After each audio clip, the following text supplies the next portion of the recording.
সালাম আলাইকুম বন্ধুরা, কেমন আছেন সবাই? আশা করি অবশ্যই ভালো আছেন। আজকে আমরা যে বিষয়টা নিয়ে আলোচনা করব, যেহেতু আজকে জুলাই মাসের 1 তারিখ, তো আজকে থেকে আমাদের রেজিস্ট্রেশন সংক্রান্ত বিভিন্ন যে দলিলের খরচ, এগুলো চেঞ্জ হয়ে গেছে। তো আজকে আমরা দেখব আয়কর আইনের ফলে কি কি আমাদের আয়কর আইনে পরিবর্তন হলো, এর কারণে আমাদের খরচটা কি কি বৃদ্ধি পাচ্ছে। তবে সবার আগে আমরা যে রিকোয়েস্টটা করব সেটা হচ্ছে, চ্যানেলে যদি আপনি নতুন হন অবশ্যই সাবস্ক্রাইব করে নেবেন। আর আমরা দেখি একটা দলিল নিবন্ধন করার ক্ষেত্রে আসলে কোন কোন খরচগুলো আমাদেরকে দিতে হয়, তাহলে আমাদের জন্য সহজ হবে বোঝা যে কোন কোন ক্ষেত্রে কি কি খরচগুলো আমাদের পরিবর্তন হচ্ছে।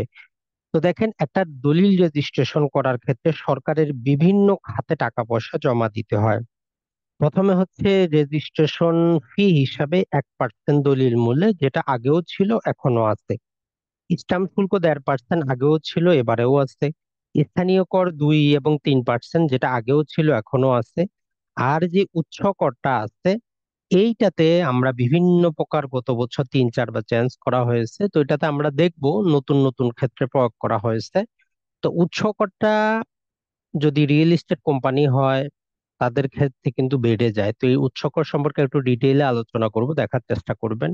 ভ্যাটও রিয়েল এস্টেট কোম্পানি হলে প্রযোজ্য হবে, না হলে কিন্তু না। এটা ছাড়া হলফনামা, ই ফি, এন ফি, এন এন ফি, কোর্ট ফি এগুলো আগের মতোই আছে। অর্থাৎ হলফনামা 300 টাকার স্টাম্পে, ই ফি 100 টাকা, এন ফি প্রতি পাতা হচ্ছে 24 টাকা, এন এন ফি 36 টাকা, কোর্ট ফি হচ্ছে 10 টাকা। তো এইটা হচ্ছে একটা দলিল রেজিস্ট্রেশন করার ক্ষেত্রে A to Z খরচ। এর পাশাপাশি দলিল লেখকের খরচ, সমিতির চাঁদা, ঘুষ, যে সমস্ত অফিসে সাব রেজিস্ট্রাররা ঘুষ নেন, তো সেখানে আপনাকে কিছু ঘুষের টাকা দিতে হয়, বলে লাভ নাই। তো আমরা একটু দেখার চেষ্টা করি নতুন আমাদের যে আয়কর আইনটা। পাশাপাশি আমরা ইনকাম ট্যাক্সের 100 যে 25 নাম্বার ধারা, এইটাকে তারা চেঞ্জ করে দিয়েছে, প্রতিস্থাপন করে দিয়েছে। পূর্বে একরকম ভাষা ছিল, এখন একদম সংক্ষিপ্ত করে আইনের মতো রেখেছে। কারণ বারবার যেহেতু চেঞ্জ করতে হবে, তাই তারা বিধিমালাতে চেঞ্জ করবে। এখানে শুধু বলছে যে একটা দলিল নিবন্ধন করার ক্ষেত্রে নিবন্ধন প্রাপ্ত কর্মকর্তা ততক্ষণ পর্যন্ত রেজিস্ট্রেশন করবেন না যতক্ষণ পর্যন্ত হস্তান্তরকারী, শব্দ চয়নটা খুবই পছন্দ হয়েছে আমার, এর জন্য ধন্যবাদ জানাবো আমরা। কারণ এই উৎসকোট গুলা দিতে হয় জমির বিক্রেতাকে, তো এর জন্য একদম হস্তান্তরকারী শব্দটা উল্লেখ করা হয়েছে। হস্তান্তরকারী নির্ধারিত হারে কর পরিশোধ না করেন। এখন কত টাকা কর হবে এটা আমরা বিধিমালাতে একটু পরে দেখতেছি। এরপরে 126-এর মধ্যে রিয়েল এস্টেট কোম্পানির ক্ষেত্রে শব্দ চয়ন গুলা চেঞ্জ করে দেওয়া হয়েছে। তো যেমন আগে হস্তান্তরকারী ছিল, এখানে ডেভেলপার বা রিয়েল এস্টেট শব্দটা একদম হুবহু প্রতিস্থাপন করা হয়েছে। এর ফলে আপনিও প্রশ্ন করতে পারবেন যে এই খরচটা তো রিয়েল এস্টেট বা ডেভেলপার দিবে, আমি কেন দিব? তো এটাই হচ্ছে সত্য, যে তারা ব্যবসা বাণিজ্য করে যে টাকা পয়সা ইনকাম করতেছে তার উপর সরকার কর বসাচ্ছে। এটা আগে যেমন ছিল, আবাসিক উদ্দেশ্যের জন্য প্রতি স্কোয়ার মিটারে 1600 টাকা, বাণিজ্যিকের জন্য 6500 টাকা, এইবারও একই রকম আছে। আর যদি সেটা জমি হয় বা ভূমি হয়, সেক্ষেত্রে দলিল মূল্যের 5% হচ্ছে উৎস কর। তো এখন আমরা চলে যাই আমাদের উম, যে বিধিমালাতে, যে দেখি আমাদের বিধিমালাতে কি কি চেঞ্জ করা হয়েছে। এবং আমাদের হেবা দলিলের ক্ষেত্রেও কিন্তু আমাদের উৎসাহ কর আরোপ করা হয়েছে। এখন পর্যন্ত নতুন কোনো পরিপত্র জারি করা হয় নাই। তাহলে আমাদের এই যে শুরু হলো আমাদের 125 নাম্বার সেকশন, যেটা আমরা পড়ে আসলাম আয়কর আইনের 125 ধারার সাথে বিধিমালা, যে বিধি 6কে আমাদেরকে পড়তে হবে। যারা পুরাতন বিধিমালা 2023 আছে ওইটা বাদ দিয়ে এটা ডাউনলোড করে নেবেন। তো এইখানে তারা যে কাজটি করেছে সেটা হচ্ছে যে বাংলাদেশের বিভিন্ন জেলার বিভিন্ন মৌজাগুলোকে তারা কিছু ক শ্রেণী, খ শ্রেণী, ঙ শ্রেণীতে ভাগ করেছে। তো প্রতিটা পড়ে তো আপনার লাভ হবে না, আপনার যেই জেলা যেই থানা সেইটা আপনি দেখবেন যে আপনার ওই ক্ষেত্রে প্রতি কাঠা 8% অথবা প্রতি কাঠার মূল্য দেওয়া আছে 15 লাখ। যদি ঢাকা জেলার গুলশান, বনানী, মতিঝিল হয়, তো এই ক্ষেত্রে ক, খ, গ, ঙ বিভিন্ন শ্রেণী আছে। এতগুলো আপনার মনে রাখে কাজ নাই। তো আমরা যদি একদম সর্বশেষ নিচের দিকে যাই তাহলে আমাদের জন্য বেস্ট হবে। এখানে আমাদেরকে যে কথাটা বলতেছে সেটা হচ্ছে যে একদম প্রত্যন্ত অঞ্চলে যদি হয় আপনার, সেক্ষেত্রে আপনার দলিল মূল্য 2%, 1 লাখ টাকা দলিল হইলে 2000 টাকা উৎস কর। যদি পৌরসভা হয় 4%, যদি জেলা শহরের পৌরসভা হয় তাহলে 6% হিসেবে উৎস কর দিতে হবে। এই তিনটাই আপনারা মনে রাখতে পারেন খুব সহজেই। উপরের গুলো আপনার এত মনে রাখে কোনো কাজ নাই, জাস্ট ফিক্স এটা প্রিন্ট করে রাখবেন, আপনার যেটা সেটা দেখে নেবেন। আর ওভারঅল ক্ষেত্রে 2 4 6 এতটুকু মনে রাখবেন। তো এইটা হচ্ছে সম্পত্তিটা বিক্রি করে বিক্রেতা যে লাভ করে তার উপরের কর। এখন ওই সম্পত্তির উপরে যদি আবার কোনো জমি থাকে, ফ্ল্যাট থাকে, স্থাপনা যদি থাকে, সাধারণ বিক্রেতা হয়, তাহলে ওই প্রতি বর্গ মিটারে 800 টাকা হারে অথবা 500 টাকা হারে, আর অন্যান্য ক্ষেত্রে 300 টাকা। 800 টাকা, 500 টাকা, 300 টাকা। প্রত্যন্ত গ্রামে আপনি কি করতেছেন, একটা জমি কিনতেছেন, জমির উপরে একটা বাড়ি আছে, পাকা বাড়ি আছে, ছাদ মারা। তো এখন শুধু আপনি জমিটার মূল্য দিলে হবে না, ওই বাড়িটারও মূল্য দিতে হবে প্রতি স্কোয়ার মিটারে 300 টাকা হিসাবে। অথবা তারা বলতেছে যে উল্লেখিত মূল্যের ফ্লোর স্পেসের 6%, যেটা আপনার অধিক হয়।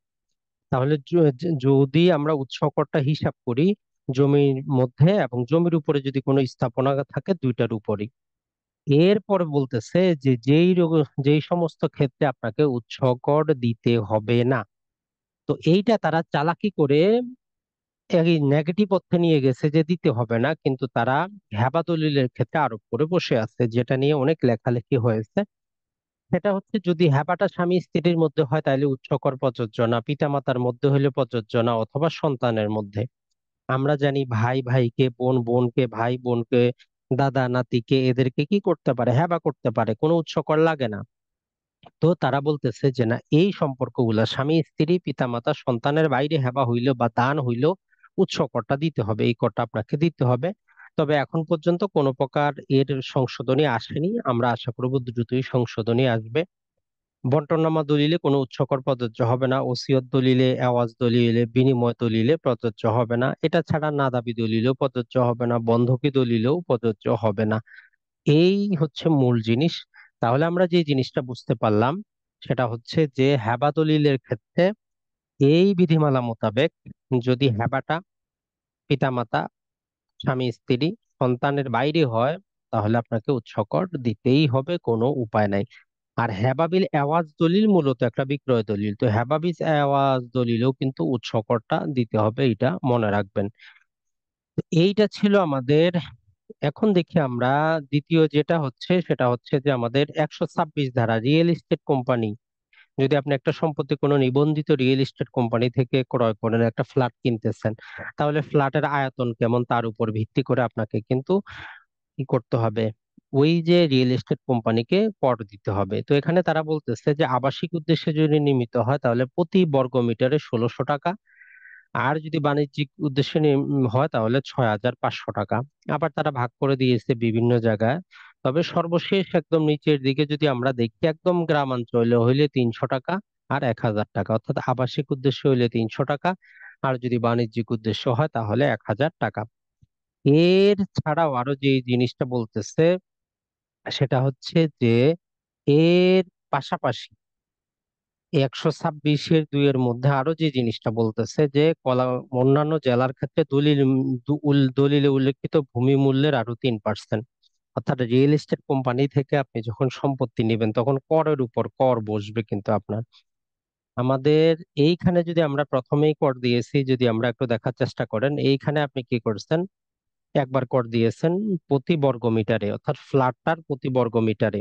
এখন ওই যে ভিতরে যে জমিটা আছে, জমিটার ক্ষেত্রে আপনাকে দলিল মূল্যের 5% এবং গ্রামে হলে 3% হিসাবে কর দিতে হবে, অর্থাৎ করের উপর কর আপনাকে দিতেই হবে।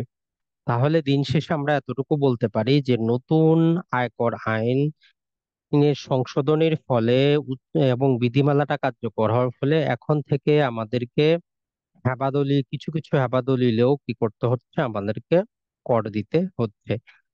আর যেই হেবাদলিলের ক্ষেত্রে এখনো নতুন কোনো সংশোধনী আসে নাই, যখনই আসবে আমরা ভিডিওর মাধ্যমে আপনাদের জন্য নিয়ে আসব।